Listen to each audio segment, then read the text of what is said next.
remercier ceux qui sont à nos côtés ce soir, à savoir le maître d'œuvre. Alors je traduis toujours parce que je sais que des fois il y a certains vocables qui n'est pas connu de tout un chacun. Donc Frédéric Sio qui assure le suivi, on va dire comme ça, du chantier, qui s'assure que tout est réalisé dans les règles de l'art, conforme au marché. Alexandre Delatte, c'est ça, je ne dis pas de bêtises, donc qui est l'architecte, celui qui nous aide, nous accompagne dans notre réflexion pour essayer, je dis bien essayer modestement, de faire beau, non pas sur ses compétences, mais sur les choix que nous, maîtres d'ouvrage, on appelle comme ça la mairie dans ces cas-là, on est aidé par donc, un architecte, et M. Salvi, que je remercie d'être là ce soir, qui travaille pour la Socotec. Et c'est important que la Socotec soit à nos côtés parce que l'objectif, bien sûr, lorsque l'on se lance dans ce type de chantier, c'est de pouvoir faire des travaux avec un objectif majeur et premier qui est la sécurité. Nous savons que le risque zéro n'existe pas, mais au moins respecter les règles de l'art et en tout cas tendre vers le risque minimum, c'est ce qu'on s'est fixé comme objectif et c'est un sujet sur lequel, bien évidemment, on ne peut pas, je dirais, transiger. Donc, moi ce soir, j'ai tenu avec Nicole Serre, en particulier, je parle de Nicole, non pas parce qu'elle est première adjointe, mais parce qu'elle a la délégation sur les grands travaux, et que c'est elle l'élu référent sur ce que nous faisons aujourd'hui, ce que nous faisons depuis 1 an, et que nous allons faire encore pendant 3 ans. Elle est l'élue référente, et je la remercie en tout cas ici du temps qu'elle sacrifie, du travail qu'elle fournit, parce que c'est un travail considérable, et étant souvent retenu par mes autres fonctions électives, c'est vrai qu'il est fondamental de pouvoir compter sur des élus impliqués et je la remercie ici une nouvelle fois. Dire que nous sommes accompagnés aussi des services techniques, Madame Longuet, la directrice des services techniques, le directeur général des services, Marco Casser, pour citer ces 2 hauts fonctionnaires de la commune et toutes celles et tous ceux qui nous aident. Je vois Hélène, je n'avais pas vu Hélène, et Hélène qui est un peu dans le coin. Il est fondamental pour nous d'avoir ces gens-là qui vous donnent l'impression, lorsqu'on va présenter ce soir, que les choses se font assez facilement. Alors, je vous demande là, bien évidemment, de me croire sur parole.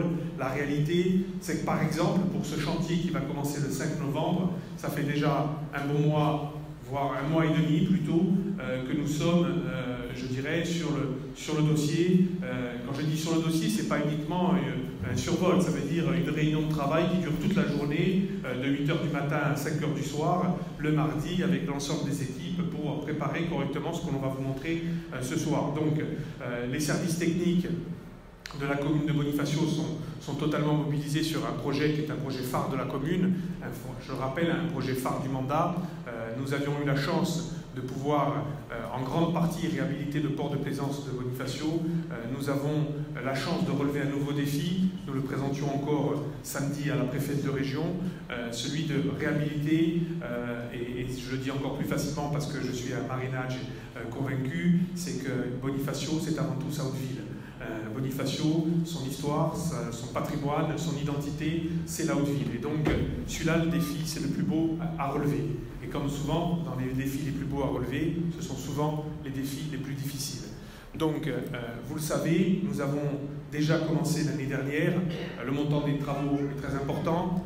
Marco Caser, je crois, refera un petit point sur ces montants-là. Je voudrais aussi immédiatement remercier, je vais le faire maintenant pour ne pas oublier, comme je l'ai à l'esprit, le syndicat départemental de la Corse du Sud d'électrification, qui est à nos côtés pour notamment toute la partie éclairage public, qui est à nos côtés en termes d'ingénierie, qui est à nos côtés en termes financiers, évidemment sur des montants qui sont importants.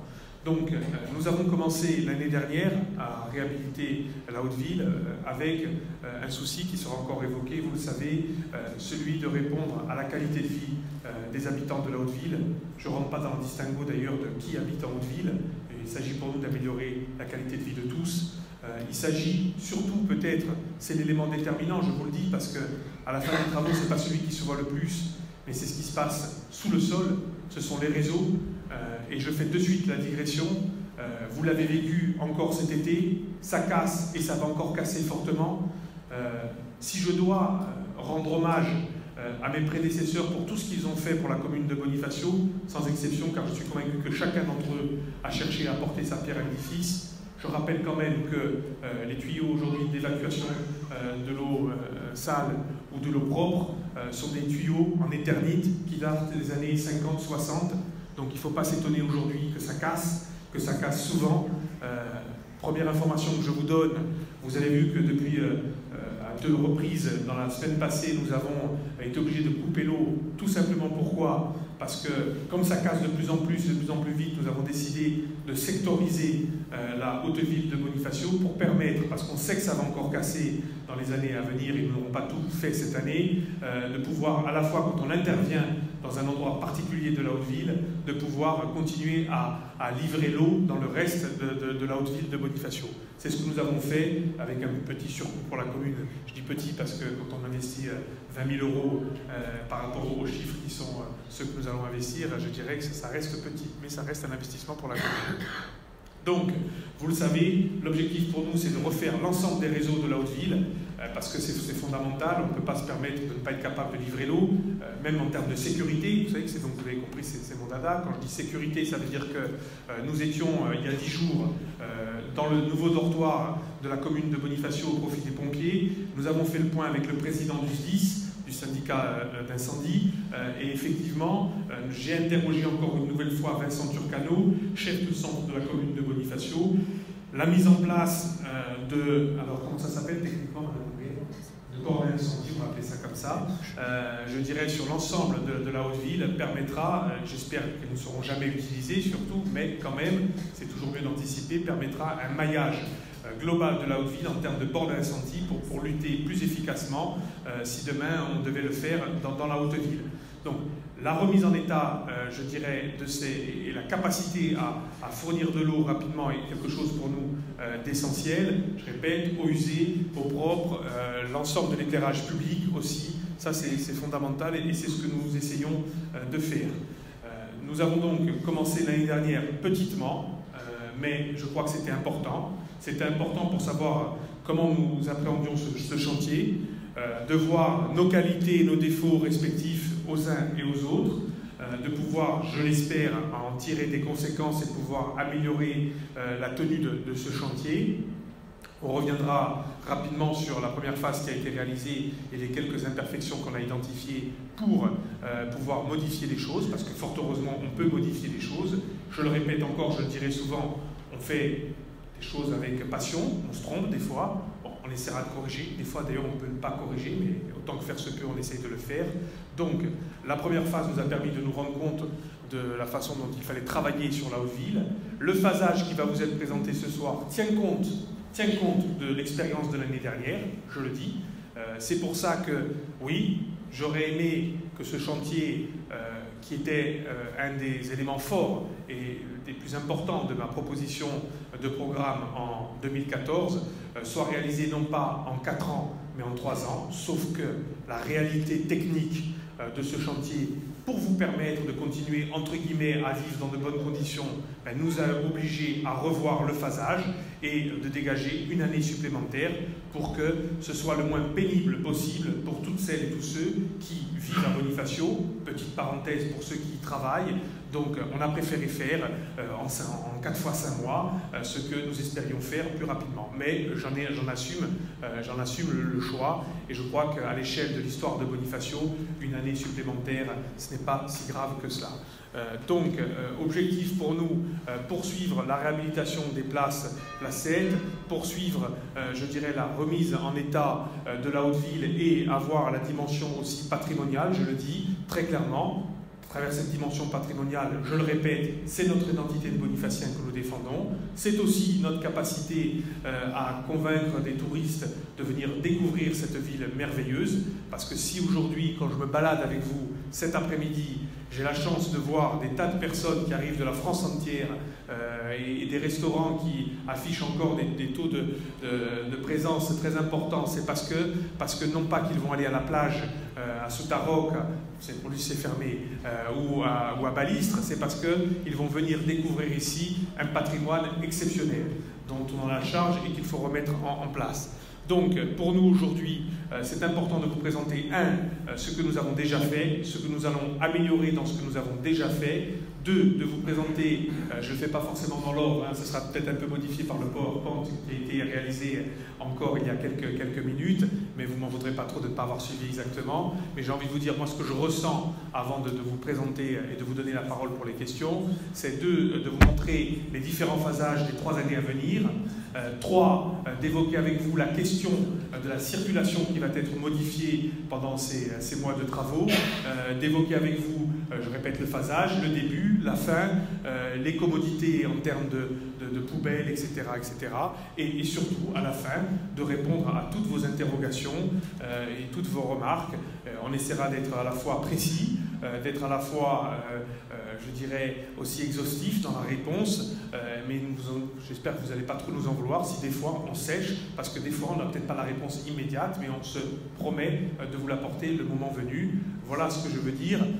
J'anticipe en disant qu'il ne s'agit pas pour moi ce soir de faire une réunion concernant mes rapports avec les commerçants. Vous savez que cet été j'ai eu l'occasion de distribuer un courrier. Je provoquerai une réunion spéciale commerçants de la Haute-Ville durant l'hiver, je pense avant fin décembre, tout comme je provoquerai une réunion sur la thématique de la circulation dans la campagne bonifacienne, parce que ce sont 2 thématiques sur lesquelles on m'interpelle souvent et qui intéressent les bonifaciens. On élargira peut-être d'ailleurs à d'autres thématiques. Ce soir, je crois qu'on doit convenir entre nous que l'objectif, c'est de répondre à vos questions sur les futurs travaux de la Haute-Ville de Bonifacio, sur ce que nous allons faire. Et nous, on va essayer, je le répète, de vous donner un maximum d'informations. Nicole, Estelle, est-ce que ça suffit en préambule? Bon, ben, si ça suffit, je vais donner la parole. Qui est-ce qui prend le micro, messieurs? Alors, Monsieur Delattre, architecte de la commune. Je vous remercie.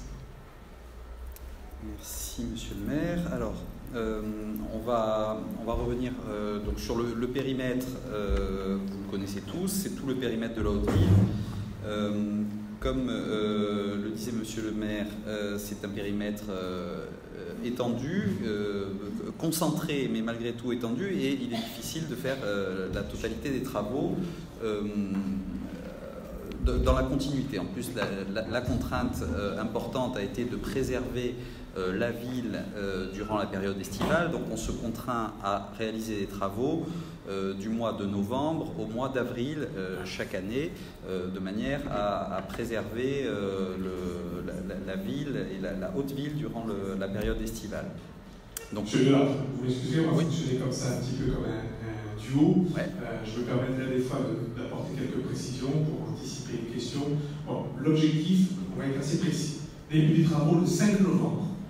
L'objectif, c'est une fin des travaux fin mars. Avec bien sûr quelques finitions qui peuvent se faire au maximum. Je veux et j'exige, entre guillemets, même s'il y a le roi qui exige, que les travaux soient totalement terminés le 15 avril. Et c'est le challenge que nous allons devoir relever avec les entreprises. Donc au niveau du coût des travaux, sur l'ensemble de la Haute-Ville, ça représente 2 079 968 €. Vous avez à l'écran les financements dont on vous parlait tout à l'heure, du FEDER, de l'ATC, de l'État et du CD2A et de la commune de Bonifacio. Donc le projet de réhabilitation, ses principaux objectifs, c'était d'améliorer la qualité de vie. C'est un simple rappel des principaux objectifs que la ville s'est fixé sur ce projet et qu'on s'est chargé d'appliquer dans le projet. Donc améliorer la qualité de vie des habitants permanents, mettre aux normes les réseaux et répondre aux besoins en matière d'équipement pour la gestion des déchets et du tri sélectif. Valoriser le paysage urbain par la requalification et l'accessibilité des espaces publics, accéder au rang des smart cities ou villes intelligentes en accélérant la transition numérique et créer des parcours culturels et patrimoniaux d'exception sur la Haute-Ville afin de favoriser l'accès à la connaissance et de réaliser la mise en tourisme du cœur de ville. Donc le projet, vous l'avez à l'écran ici, c'est peu lisible pour tous, c'est pourquoi nous l'avons affiché au fond de la salle. Comme ça, vous pourrez le consulter et je pense qu'il restera affiché soit dans cette salle Saint-Jacques, soit en mairie dans les jours et semaines à venir pour que vous puissiez... Ce sera en mairie. Voilà, en mairie pour que vous puissiez y accéder régulièrement. Sur ce plan... pour être précis, parce que c'est vrai que c'est un élément qui peut être important, ce sera en mairie, à l'accueil, au premier étage. Le DGS a entendu la mission qui lui est confiée. Alors, on va passer tout de suite à ce qui a déjà été réalisé, puisque comme vous avez pu le voir, une première phase de travaux a été réalisée cette année. C'était une phase un peu test, mais malgré tout, on était sur trois lieux même emblématiques de la ville, hein, la place du marché, la place d'Armes et la place Maniguet. L'idée était de redonner, de revaloriser, comme on l'a vu, les espaces publics, de donner une priorité aux piétons, de passer la voiture à un rang secondaire. Donc on a une place aujourd'hui sur la place d'Armes, dès qu'on arrive à la porte de Gênes notamment, qui est beaucoup plus lisible dans sa surface, dans ses volumes, qui est beaucoup plus épuré, avec des matériaux, des revêtements de sol de qualité et un mobilier urbain sur une thématique de matière cortaine, acier rouillé et stabilisé, qui permet d'avoir un matériau qu'on retrouve en fait dans la ville sur les anciens garde-corps, les aciers qui ont rouillé de manière naturelle. Là, c'est une rouille qui est accentuée et qui est ensuite stabilisée pour pouvoir avoir un aspect vieilli et dont on pourrait avoir l'impression qu'il a toujours été présent. Donc des bornes cubiques sur lesquelles on peut s'asseoir, hein, on voit régulièrement des gens se les approprier pour s'asseoir dessus. Elles permettent de définir la limite entre l'espace public, l'espace piéton et l'espace circulé. Voilà, des bancs aussi en cortène, là aussi très épurés, qui définissent les espaces. Une des volontés sur cette place a été de redonner remettre en valeur les façades des bâtiments et de permettre à tous de pouvoir déambuler de manière plus fluide. En parlant de fluide, donc on a remis, alors elle n'est pas encore en eau, mais on a remis une fontaine, puisque un des objectifs c'était de recréer 3 points d'eau sur la haute ville. Donc il y a une fontaine qui a été rajoutée. Est-ce qu'on l'a en photo? Oui, voilà, on l'a en photo ici.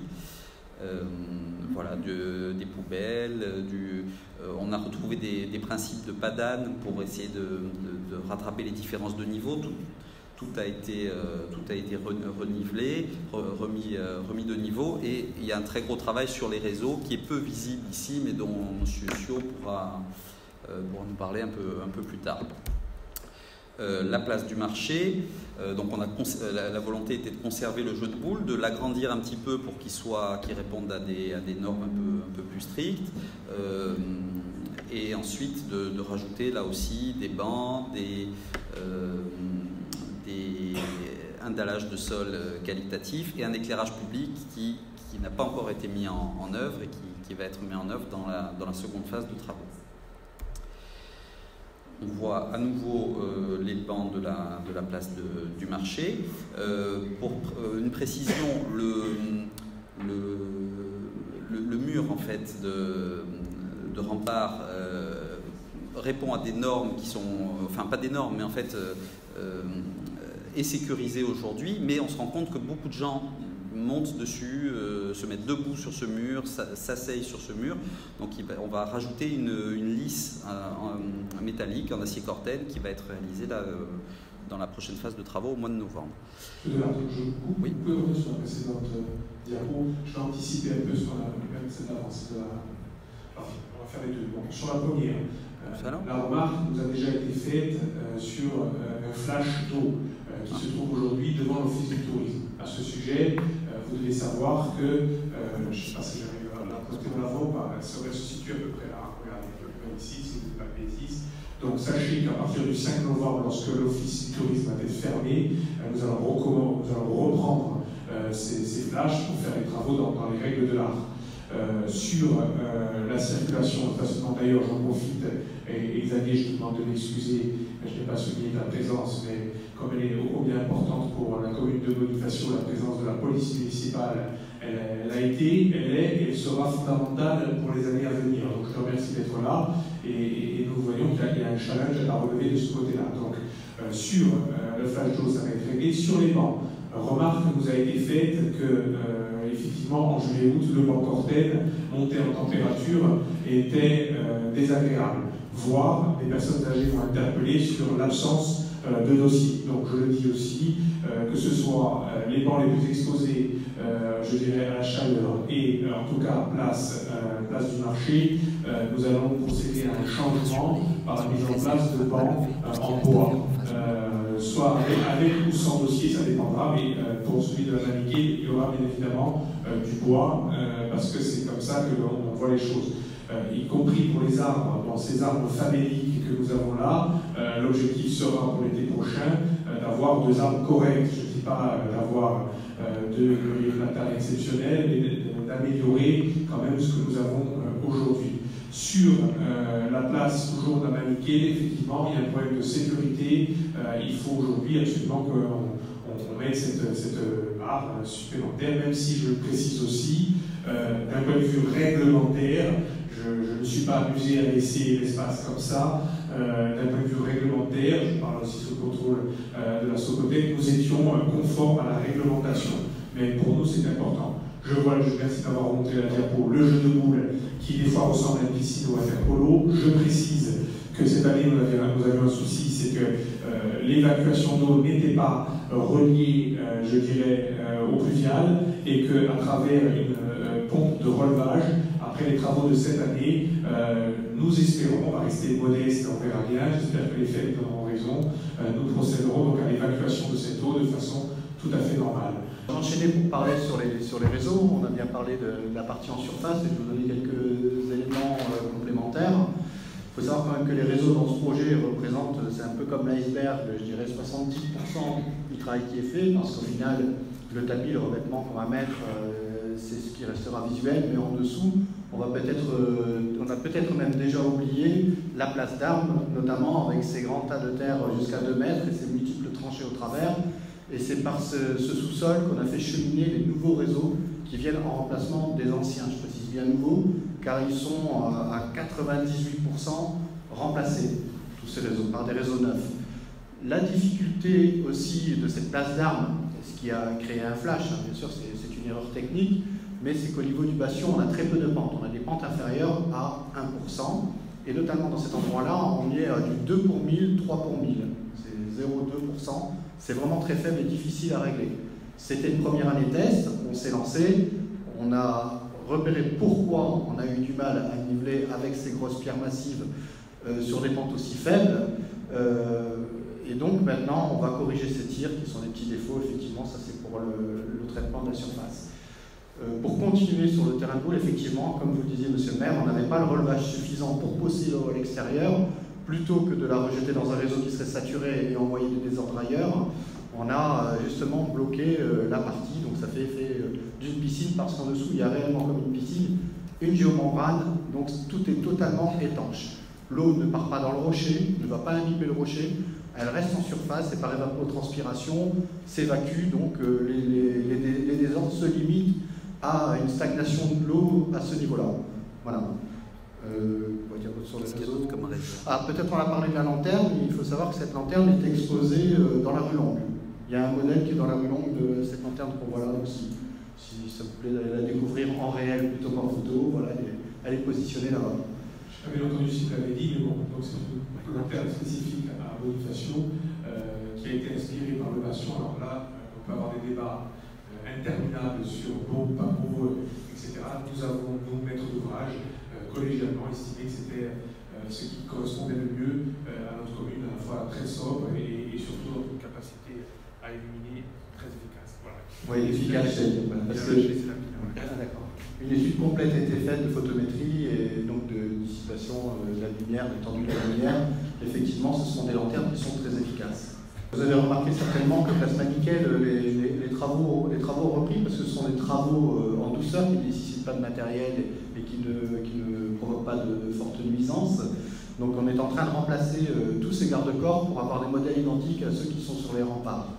Donc là aussi, les premiers modèles n'ont pas rendu entière satisfaction, donc ils ont été démontés et repris pour avoir une maille plus solide et un garde-corps plus cossu, et un système de lisse qui va passer au-dessus du mur d'un côté à l'autre de la place Maniquet, voilà, pour assurer la sécurité et donner aussi une petite ligne esthétique architecturale. Les verres qui sont posés au sol aussi ont bénéficié d'un cerclage, donc dans ces travaux de reprise, ce coup-ci les cerclages autour des verres des silos sont en cours de finalisation, je dirais. Voilà. Alors, on revient rapidement donc, sur les perspectives du projet. Ce qui était prévu ici pour l'aménagement de la place d'Armes.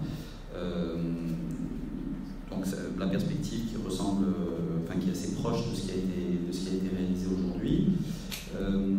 L'aménagement également sur la place du marché, qui est également très proche de ce qui a été fait.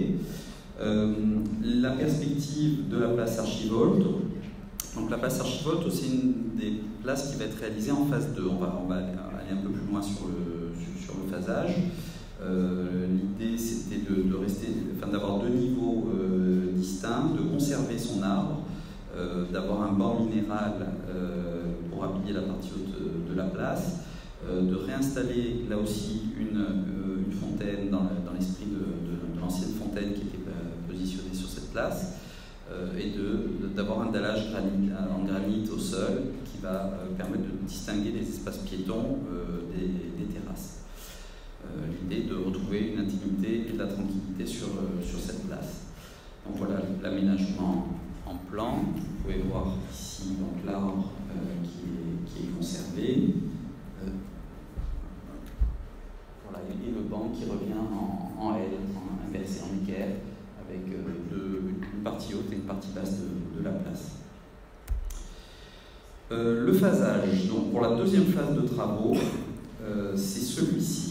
Donc on a 5 secteurs, il y a 5 équipes qui vont travailler, du groupement d'entreprises qui a été tributaire du marché. Donc vous avez les entreprises qui apparaissent là à l'écran. Donc on a 5 secteurs sur lesquels on va intervenir en même temps. Donc on va avoir pendant cette phase de travaux de nombreuses interventions qui vont se réaliser en parallèle sur tous ces secteurs. Donc vous voyez qu'on ne fait pas pour l'instant, on fait vraiment toute la partie centrale, on fait la rue Fred Scamarogne, les escaliers qui descendent contrebas de la rue Fred Scamarogne. Je vais me permettre une chose, parce que quand vous montrez sur votre ordinateur, je ne suis pas sûr que ça parte forcément. Si vous avez un. Voilà, je vais vous passer. Merci. Voilà, donc on va faire dans un premier temps, le secteur 4 ici, c'est celui de la rue Fred Scamarogne avec toutes ces perpendiculaires, l'escalier qui se trouve en contrebas. On ne va pas faire la rue d'Oriel pour le moment pour pouvoir permettre une circulation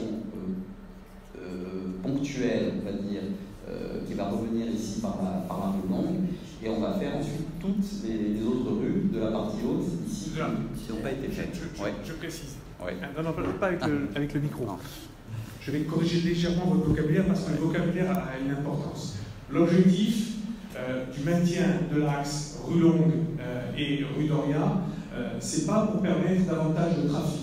C'est pour approvisionner majoritairement le chantier. Le cheminement aujourd'hui que l'on va, entre guillemets, pardonnez-moi l'expression, vous imposer et qu'il faudra utiliser, c'est un cheminement qui tourne autour de la rue Saint-Dominique et qui prend la carotte. C'est celui-là aujourd'hui le cheminement majeur qui va devoir être utilisé pendant 5 mois parce que, j'ai envie de dire, comme aujourd'hui, d'ailleurs, même l'hiver, les gens passent par leur temps à passer par la rue Dorga et la rue Longue. Mais il faut garder ça à l'esprit, ça ne devient pas le cheminement prioritaire pour l'hiver. Le cheminement prioritaire pour l'hiver, c'est rue Saint-Dominique, carotte là, par rapport au centre de circulation qu'on met en place, Le reste du temps, vous devez garder à l'esprit que c'est pour permettre aux gens qui habitent de continuer à pouvoir faire leur livraison à des heures qu'on a fixées ensemble, pour pouvoir permettre les livraisons, pour pouvoir permettre... Mais voilà, on ne change pas l'esprit de ce qui se passe depuis toujours l'hiver. Je tenais à le préciser. Je vais ajouter sur le plan que vous avez en face de vous. Vous avez vu, il y a différentes entreprises qui sont donc par secteur, qui sont distribuées par secteur. Donc chaque entreprise va commencer ses travaux du début jusqu'à la fin, du terrassement jusqu'à la mise en place de ses réseaux et jusqu'au revêtement final. Chacun des points occupés, donc vous avez le secteur Chiabri, Agossi, Malagol et ensuite Milani. Donc tout ça, ces entreprises-là occuperont ces équipes dans des sous-secteurs, c'est-à-dire que là-dedans aussi, il y aura peut-être plusieurs points de démarrage au sein de chacun de ces secteurs. Voilà, c'est pour avancer plus vite. Et qu'est-ce qui dirige tout ça? Qu'est-ce qui orchestre tout ça? C'est les raccordements de réseau, les branchements de réseau, c'est-à-dire d'un départ, on part d'un exutoire, et ensuite on remonte jusqu'au branchement final. Ou alors pour les effluents, on va récupérer les branchements, on a une phase provisoire de rejet dans le réseau, et après on a un basculement qui se fait, que ce soit aussi, pour l'AEP c'est valable aussi, enfin, pour l'adduction d'eau potable autant pour moi, où on crée des baïonnettes, des contournements, pour laisser les réseaux en service pendant toute la durée des travaux. Donc ces nombreuses entreprises-là, chacune d'entre elles, ont des besoins de matériaux, de volume, de déblais remblais, d'apport de matériel sur site important. Donc c'est multiplié par le nombre d'entreprises que vous voyez sur place. Ce dispositif déployé est nécessaire pour tenir le calendrier annoncé par M. le maire tout à l'heure. Que voilà. Ah oui.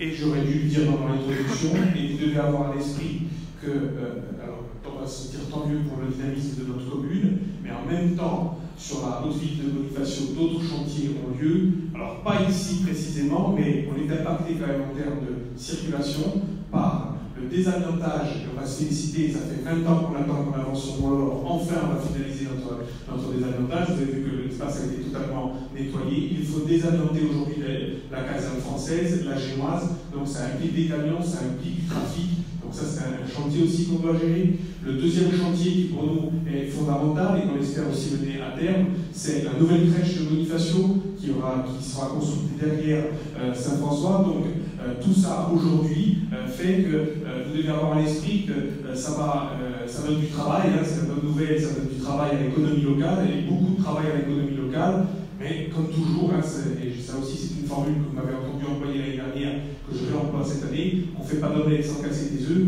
ça veut dire sûrement faire preuve aussi un peu de patience. Ce soir, je suis content d'avoir le maître d'œuvre, la sécurité et l'architecte à mes côtés. Je suis mécontent d'avoir les entreprises à mes côtés. Donc je vous le dis aussi, comme tout à l'heure j'ai fait une réflexion au maître d'œuvre sur les entreprises, alors je vais vous le dire très clairement, sur ma première année sur le chantier, je n'étais pas content de mes entreprises. Je leur ai fait savoir, des fois avec un vocabulaire qui ne me correspond pas lorsqu'on me connaît, lorsqu'on me définit, mais cette année, je vous garantis que ça va commencer très tôt, d'ailleurs ça va commencer ce soir, après cette réunion, où je vais leur faire savoir toute la... Oui, je vais quand je vais gagner, c'est pas bon.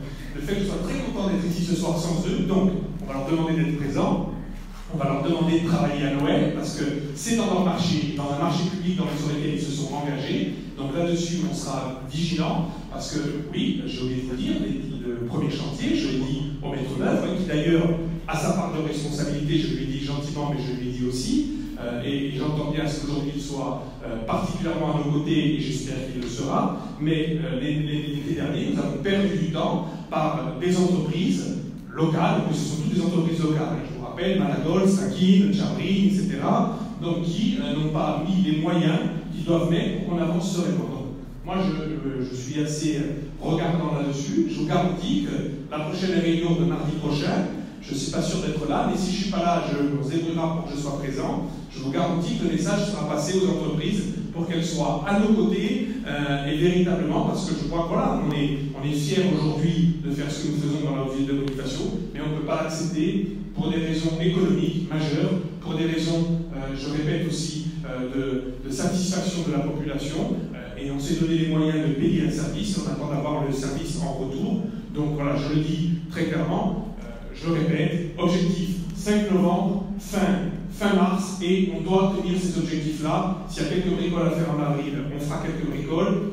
On a pris, nous, mairie de Bonifacio, la responsabilité d'allonger le temps de ce marché pour justement que ça puisse se faire dans de bonnes conditions.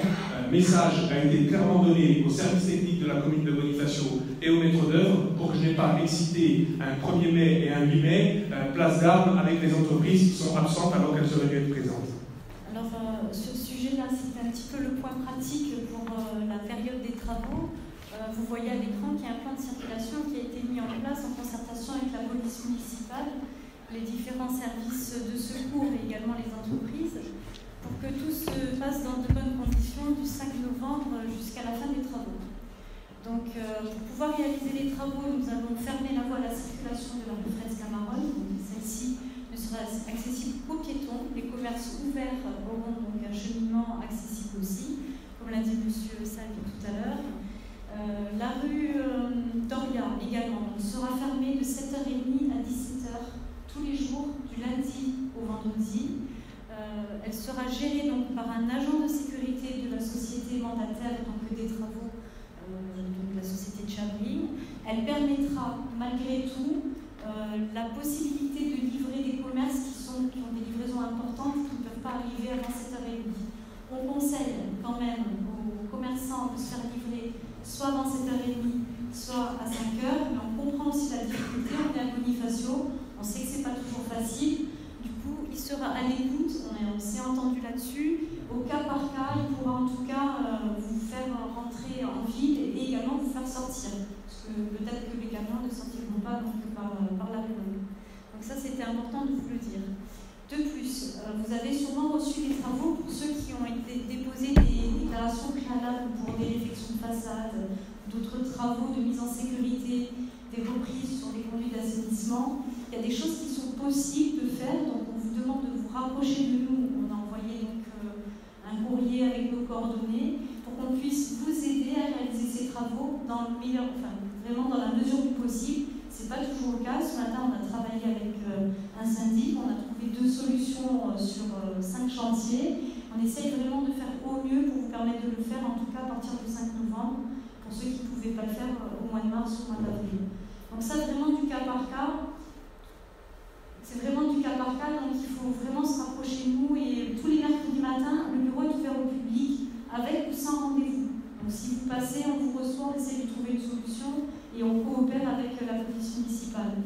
On a eu des demandes sur des déménagements, sur des livraisons un peu particulières. Là, pareil, la police municipale est à votre disposition. Nous, on travaille ensemble donc au quotidien. Donc, si on est au courant, on va les appeler et vice-versa. Ne vous inquiétez pas, on essaye de faire au mieux. Sur les infos pratiques, donc le tunnel est en double sens de circulation à partir du 5 novembre jusqu'à la fin des travaux, jour et nuit. Vous avez pu voir sur le rond-point de la place de l'Europe un piquetage qui a été fait avec l'entreprise et nos services, car nous allons réaliser en régie la signalisation horizontale, donc tout ce qui est peinture, avec les services des parkings. On va les réaliser donc à partir du 29 octobre. Il se peut qu'on mette en place les feux 1 ou 2 jours avant le 5 pour habituer tout le monde à ce nouveau sens de circulation. Je pense que c'était important qu'on prenne les devants, que vous n'arriviez pas le lundi matin avec une surprise. Donc aujourd'hui, vous êtes présents, mais il faut vraiment faire passer le message à tous. C'est important. De la même manière que la police municipale s'est rapprochée de la chambre de commerce pour les bateaux qui arrivent de la Sardaigne, afin qu'ils empruntent le quai Comparetti. Donc là, de la même manière, on demande à tous d'être vigilants sur notre stationnement. Des fois, c'est vrai qu'on a l'impression, on se dit on va rester 2 minutes et puis ça fait 10 parce qu'on va croiser le collègue ou un ami de passage. Et finalement, on gère une circulation. Donc on a besoin de vous pour garder une circulation assez fluide tout le temps, que ce soit sur la Marine ou sur la Haute-Ville. Le maire vous a parlé des différents chantiers qui commencent. On a réussi à caler un chantier au mois de septembre, c'est celui du cimetière, je pense qu'il vous en parlera prochainement. Donc la crèche débute, on a une première réunion au démarrage demain matin. La collectivité de Corse continue son chantier des avantages, mais va travailler sur la française et la génoise. On aura également en réflexion, on n'en a pas parlé, mais la rampe Saint-Jacques qui va être réhabilitée, car on a des problèmes de sécurité, donc on vous sortez à droite. Et on a décalé les travaux du rond-point de l'Europe est-ce qu'il était impossible de mener tout de front, en tout cas cette année. Voilà sur les points pratiques, je pense que j'ai rien oublié. Donc le sens de circulation, vous remontez le tunnel pour aller... Les parkings peut-être. Oui, les parkings, effectivement, vous avez raison. Le parking après le tunnel sera fermé pendant la durée des travaux. Donc les seuls parkings ouverts, qui seront ouverts donc, à partir du 27 novembre, 27 octobre, pardon, donc l'ouverture des parkings est prévue pour le 27 octobre.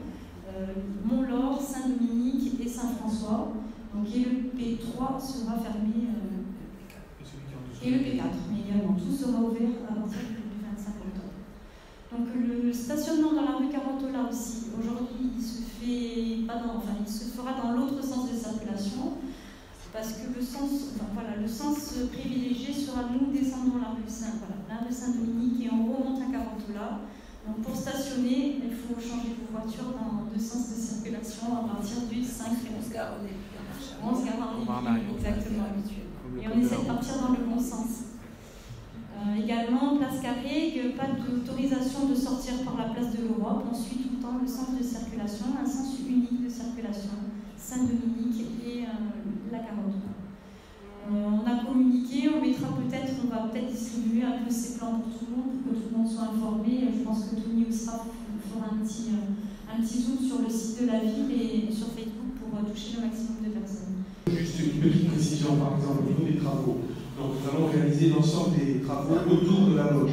Sachez par exemple que sur la pierre de la loge, contrairement à ce qui va être fait à d'autres endroits, le principe c'est qu'on va enlever toutes les dalles existantes actuelles et elles vont être repositionnées. Il n'y aura pas de dalles nouvelles. Ailleurs, ça n'existait pas, nous avons créé, vous le savez, je crois dans un cercle vertueux, puisqu'on a récupéré les anciennes pierres granitiques du port de Plaisance que nous avons envoyées pour être retaillées en Sardaigne, on les a récupérées pour la Haute-Ville. Mais à cet endroit-là précis, je voulais aussi donner cette information.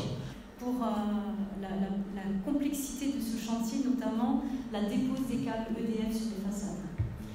C'est pas simple, on est en train de finaliser les plans, ça fait 6 mois qu'on est dessus, on a encore des modifications, donc on n'a même pas encore les plans d'exécution.